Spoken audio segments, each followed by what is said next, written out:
ஜாதி மத வேறுபாடின்றி தன்னார்வலர்கள் ஒன்றிணைந்து முருக பக்தர்களுக்கு அன்னதானம் வழங்கிட்டு வராங்க.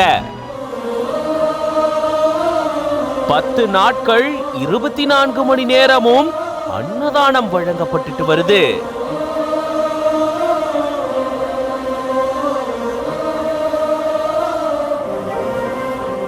நடைபயணம் மேற்கொள்ளும் பக்தர்கள் ஓய்வெடுக்கும் இடமும் உண்ண உணவும் கொடுத்து இப்படி ஆதரிக்கிறாங்க.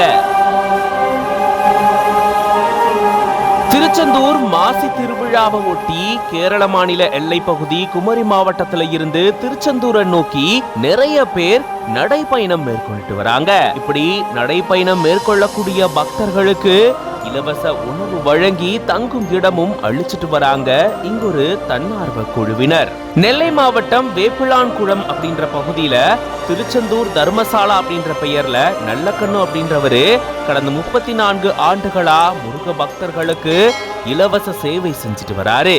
முருகனை கண்டு தரிசனம் செய்ய பல 100 கிலோமீட்டர் நடைப்பயணம் மேற்கொண்டு இப்படி நடந்து போகக்கூடிய முருக பக்தர்களுக்காக இந்த மாதிரியான உதவிகளை செஞ்சுட்டு வராங்க. முதல்ல இங்க மோர் வழங்கப்பட்டுட்டு வந்திருக்கு. அதை தொடர்ந்து 2000ஆம் ஆண்டுக்கு அப்புறமா இத அன்னமடமா மாத்தி இப்படி இந்த காலகட்டத்துல 24 மணி நேரமும் அன்னதானம் கிடைக்கும் வகையில ஏற்பாடு செஞ்சிருக்காங்க. இதுல சுத்து வட்டாரத்தை சேர்ந்த நிறைய மக்களும் ஒன்று சேர்ந்து அன்னதானம் வழங்கியிருக்காங்க. ஜாதி மத வேறுபாடின்றி மக்கள் எல்லாரும் ஒன்று கூடி முருக பக்தர்களுக்கு இப்படி அன்னதானம் வழங்கக்கூடிய சேவையில இணைஞ்சிட்டு வராங்க. அதே போல இங்க மருத்துவ பயிற்சி பெற்ற மருத்துவர்களும் மருத்துவ உதவிகளையும் வழங்கிட்டு வராங்க.